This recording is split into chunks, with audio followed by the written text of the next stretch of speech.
Hello, everyone. Welcome to another exciting episode of our What's Your Career video series. My name is Tonian Hudson, and I am your host for today.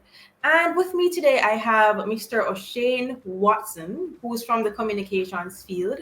Hi, Oshane. How are you?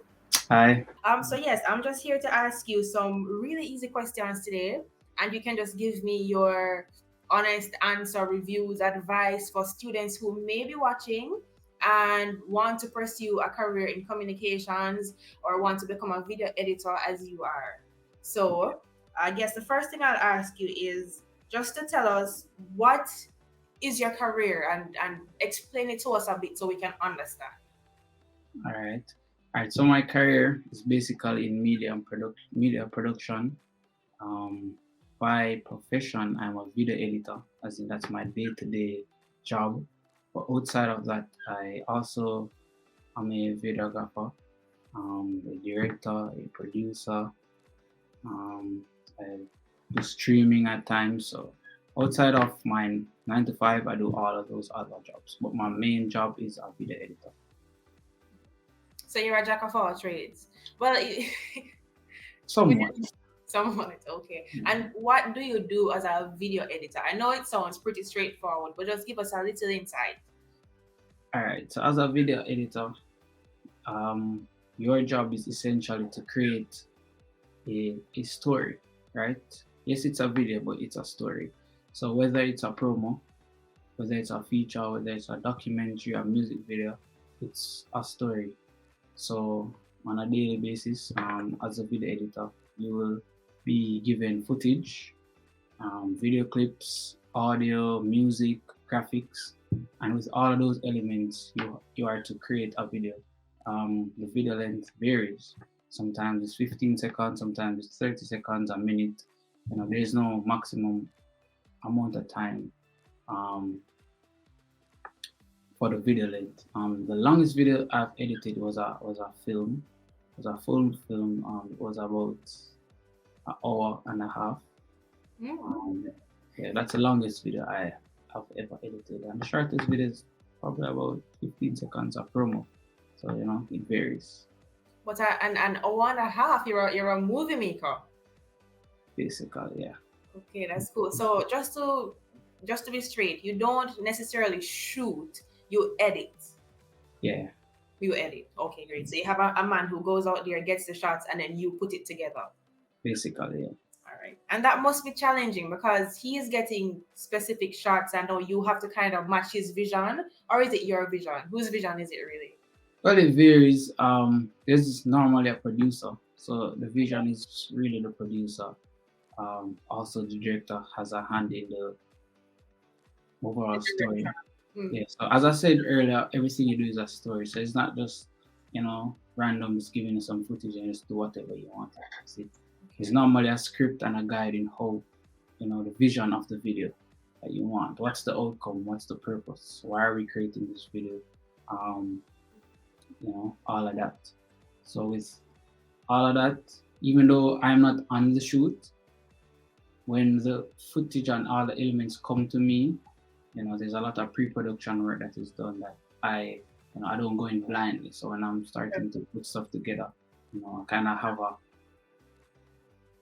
something in my mind, of what the outcome is supposed to be. Sometimes it don't always translate to that because, in production, stuff happens. You might, wanted to create a certain story, and you never really shoot what you wanted to do.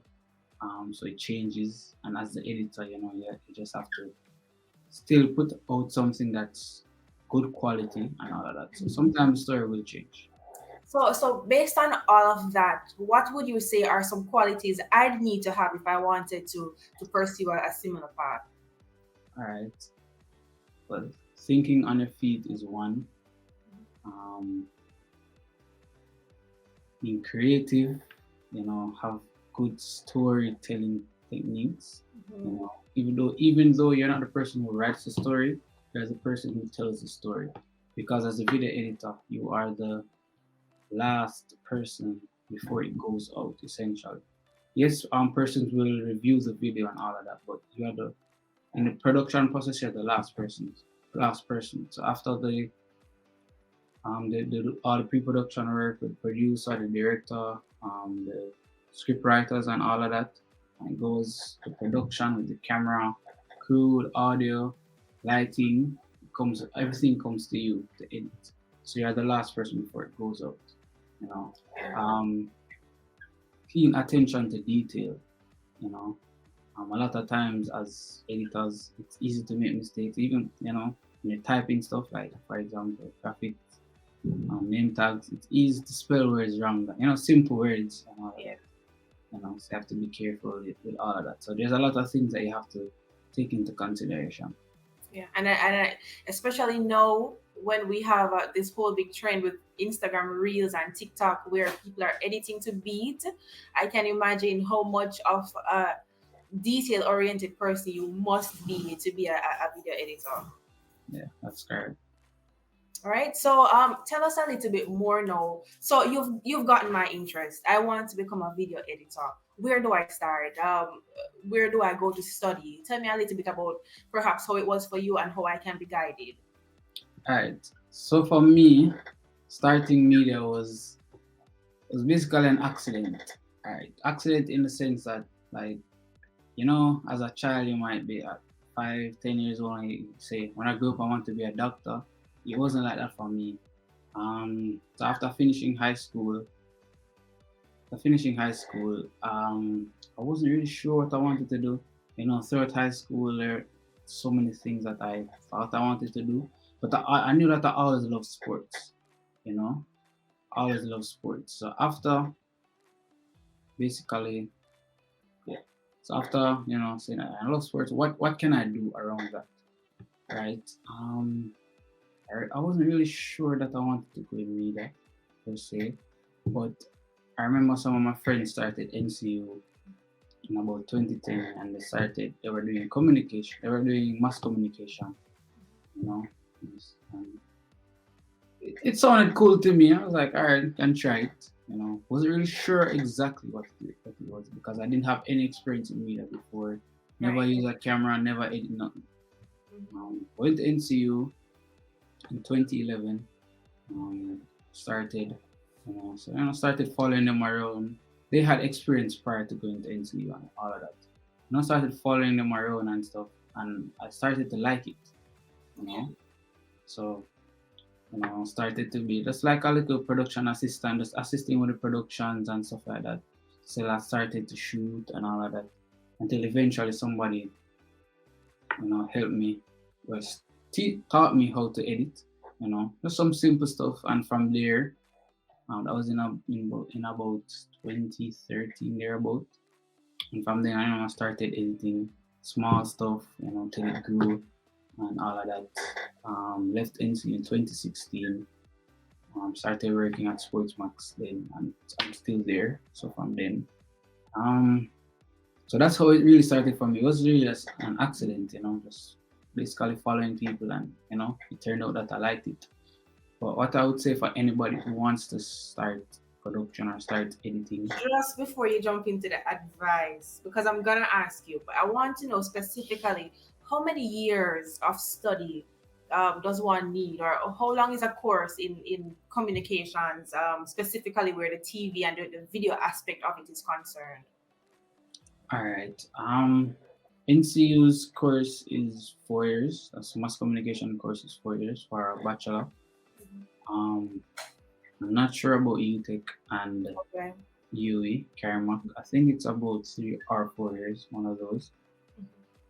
But also, it doesn't mean that you will take that amount of years. It means that you probably take longer depending on your situation. Mhm. By Financial situation. situation, stuff Mm, like that. You okay. might spend an extra semester, an extra year, stuff like that. But the course is generally 3 to 4 years, Okay. right? Yeah. But on that point, yes, you might go to school, but a lot of the learning isn't necessarily in the classroom. Ah, Um, okay. for me, I would say I got most of my experience outside of the classroom, Okay. right? So I worked in the department at school. I worked at NCU Media, which is a um, university-based run television station. So I was like a volunteer there. So in time they had productions, I would be a part of the production. So I got a lot of experience there. Mhm. So a lot of the things that I didn't really learn in the classroom. I get Um, you. what the classroom really does is to really give you a guideline of stuff, you know, theory and all that. Yes, we do a lot of practical in classes as well. But when you're on the production, it's just different from when you're learning in the class. It's a different pressure and all of that.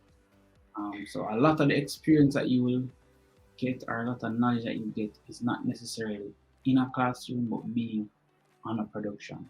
So starting out in production or media, you don't have to go to school. If Okay. yeah, you don't have to go to school. Nothing is wrong with going to school either way. You know, but you can. YouTube is the biggest university ever. But not everybody per se can just go on YouTube and just learn something from scratch. Because Right. yes, there's YouTube, but you still have to have some knowledge sometimes. Even if you go on YouTube, you still have to have some knowledge of whatever you're doing for YouTube to guide you. Yeah. Because a lot of times even the videos they skip through stuff or they fast forward and all of that. So you don't have to have some knowledge already for it to really help you. So YouTube is a big help, yes. Mhm. Um, but also talking to persons in the industry. For me, I think that the persons that I know, my friends, are one of my biggest assets because Mhm. you know that's how I learned. They were always there for me, showing me the ropes and all of that. And even now, I can still call them and ask them, about stuff, ask for advice.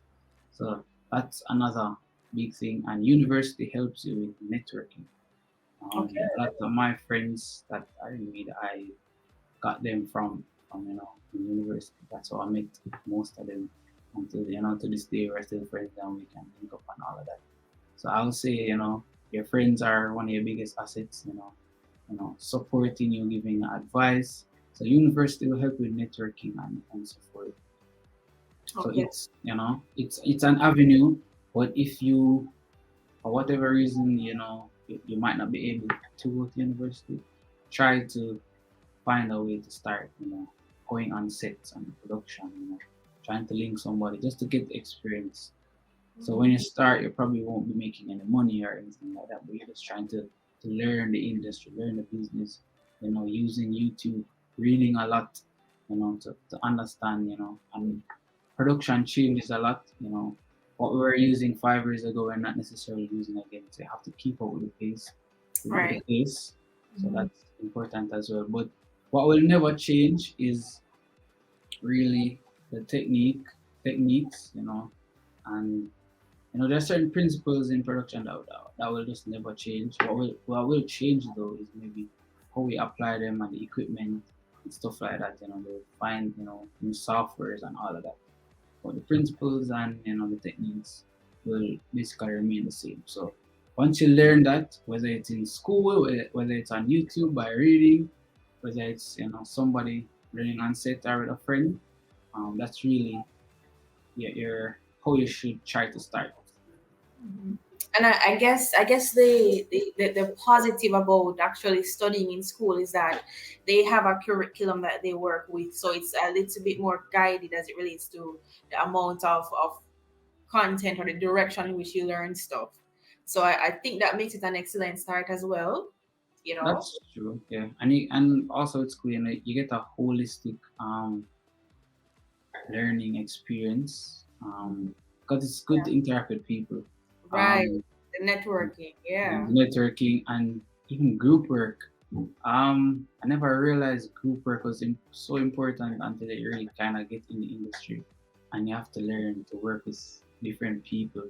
Um, so it's not always you're not always on a production with your friends that you Mhm. know already. Sometimes you're just on a production with some people that you just meet. And, you have to find a way to make it work. So I remember even in school we had group dynamics where in a Yes. group with random persons. Well, not random. You might know them, but you're not necessarily your friends. Persons who you might talk to every day. And at the end of that, you have to deliver a project. So school helps with even the holistic, you know, learning experience and all of that. So yeah, but I would say school is the best starting option, you know. Mm-hmm. But Yeah, don't rule out the others if you can't. definitely. Yeah. Right. But all right. So I'm gonna take the path of school first. Uh, Do you remember what the tuition is like? How much money do I need exactly? How far can it go? Do I need thousands of millions of dollars, or what's well, it like? I left school about 6 years ago, Wow. but I think the tuition currently is about 500,000 a year. Okay. So A you're looking year. a Mm. year. So you're looking at about for the 4 years 2 million. The best avenue. Um, I don't really know if there's a best avenue. You just have to sit and evaluate your situation, Mhm. whether it's student loan.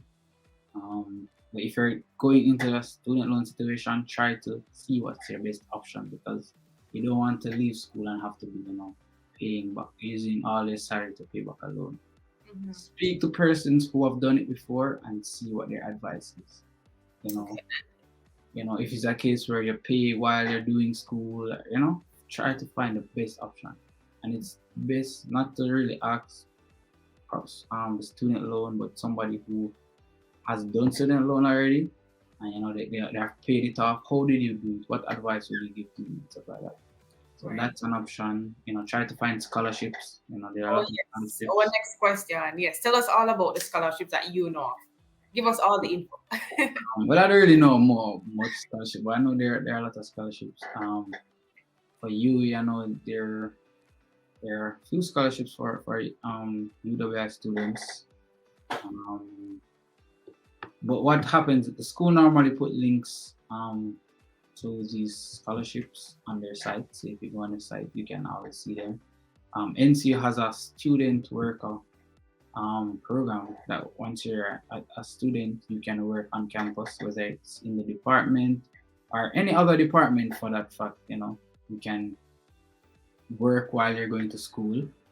Some people have jobs while going to school, so you have module classes that you can work in the day and do the module classes in the evening. So that's also an option, you know. Um, Whether you have family members that you can help you, even if it's to just start, help you with first year, and you try to find a way, figuring out the second year, the third year, the fourth year, and all of that. So you just have to evaluate your situation and find the best option for you. You know, yeah, that's the best advice I will give you in terms of paying your school fee. Okay. Um, yeah. Okay. Well, yeah, it sounds doable. It sounds possible, and that's what we want. That's what we want to hear, right? So It's very possible. it's very possible. So tell me, are there any benefits though associated with this specific job? What can I expect? Is there a lot of money in it? All right, benefits. Well, what I would say about media is it's really the love. Anybody that's really in media is because we love it. Is there money in it? Not necessarily to make you rich. There's really personal. I don't know any rich person in production, but it can help you to survive. You know. Um, Basically, covering your needs and all of that. There's ways to make money. You just have to try to be smart about it. And as much as you have a production mind, you also have to have a business mind. You have to be very business minded. You know about your approach and all of that. Um, Ask questions. There are persons who are ahead of you. You know, so you have to ask them questions. Ask for advice. If you're gonna buy equipment, what's the best equipment to buy? All of that. If you're gonna start a business, what are the do's and the don'ts? Starting a business and all of that. Yeah, so Right. you have to have a business mind. coming into, because it can be very expensive, spending money, because equipment is not cheap. Mhm. Stuff are not cheap. So you have to try to even, yeah. So also advice, I would say, watch a lot of reviews. There are a lot of reviews on YouTube and stuff like that. You know, um, yeah, basically. Okay, and so I know it's really a hands-on type of job, but are there any subjects in school perhaps I could focus on that could help me to when I'm ready to matriculate into university or into the career field? All right. English language, because you're a communicator, whether it's hands-on or not, you're a communicator. So, mastering the English language is, the best bet in terms of subjects coming into this field. English literature will be good, help you with the storytelling and stuff like that. Um, POB, I just spoke about being business minded. So, POB is really an introduction to business. So, having that business mindset would be good. Um, Maybe accounting just for the whole business thing again. What else would I say? Math and English is always good to have. You know, Math helps you with good comprehension skills. You know, um, and I would say social studies, because I also did a minor in social studies, even though I did a major in mass communication. So I Okay. think social studies help you being aware of really what's happening, and as a communicator or someone in media, you have to know what's happening. You know, so social studies is really a good subject to have. Just knowing um how society runs. How to deal with people and all of that. So I think social studies is important. So I would say those five subjects are, good to have, coming into the field. Okay. All right. So what for you specifically, what do you love most about this career path? What could what speaks to you the most? All right. For me, what speaks to me the most is really seeing a product from idea to being played. Like it always gets me. Like, you can remember when you're just thinking about, I want to do this video, or somebody approaches you, they want to do this video.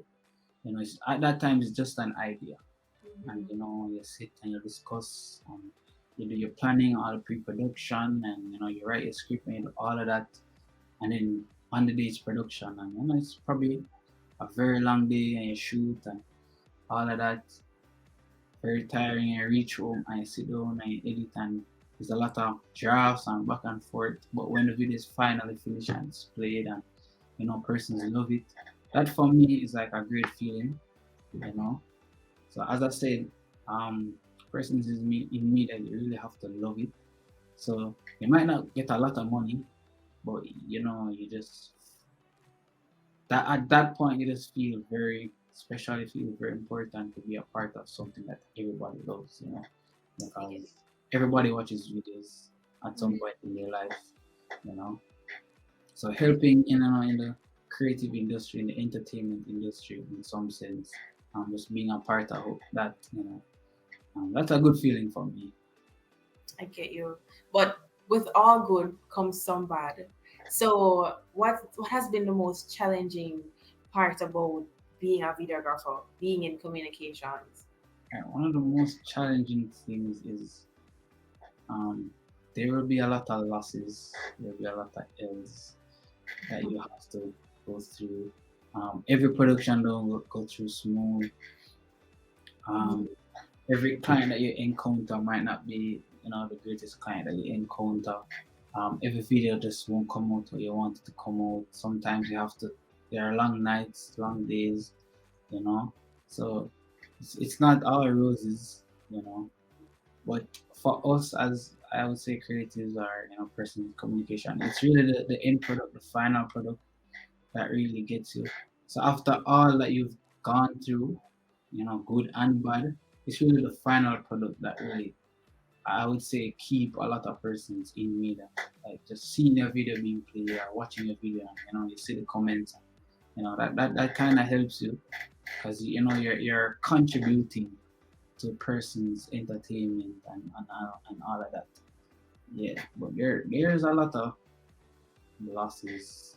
You might lose equipment, you might lose money, you might lose sleep, lose your sanity, and all of that. I get you. I get you. That comes in So it.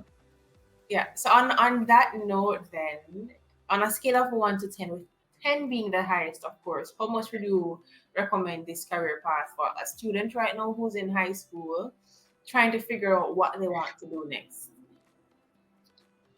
Well, as long as they love media, I would say it's a 10.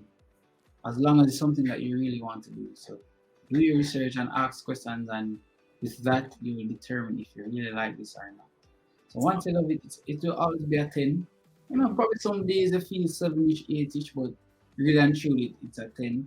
But one advice I'll have for students in high schools who are interested in this field is to do your research and to find out what exactly you want to do. Because the roles that persons tend to know in media are really, producing, directing, um, camera operator, editor. But there are hundreds of media roles. Like if you're watching a movie and see the credits, there are so many roles that we don't really know what a lot of them do. So my advice would be for them to kind of do some research and see what you really, really want to do. Because you probably don't really want to be a camera operator. You probably don't really want to be an editor or a director or producer. Yeah. You probably want to be somebody who does um costume designs or set designs or stuff like that. You want to be an engineer, you want to learn about lighting, but those aren't roles that persons generally know until you're like in media, you kind of know them. So I would say, do your research and find out all the roles that are there, and you know, try your hand at some of them because you probably be good in some of the stuff that aren't really popular. All Try right. to do your research and to find out what exactly you really want to do, and not just run to a traditional role. Especially being on camera, like that's probably one of the most popular roles. Everybody wants to be a news anchor, or a host, or stuff like that. Yeah. But there's so many other things that you actually can do. Yeah. That's right. That's right. So if I want, and we're coming to an end now. So make this your biggest, baddest advice yet. But if I wanted to become the biggest, the greatest, the best video editor out there, where would you send me? Are there any books I could read? Any specific person within the industry I could look out for to see their work to learn a few things? Or, how can I be guided outside of school? Outside of school. All right. Personally, I would say not to necessarily like look to one person. Try to draw different um things from different persons, right? Mhm. So, one thing with video editing, what's important is timeliness. So you can be a good editor, but if your work isn't done on time, then it kind of makes no sense because it won't be played.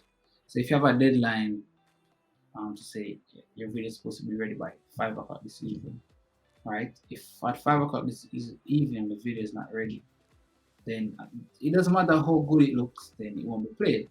So, Right. so try to draw things from different persons. So as I said, timeliness is very important. Being creative, being paying keen attention to details is important. Um, well, for me, some of the persons that I look up to in the industry. Um, so there's this director. Her name is Gabrielle Blackwood. Okay. Um, I would say for me personally, she's one of the top directors or cinematographers in the island. She does short film and commercials. So I follow her page and I see her work and I admire her work.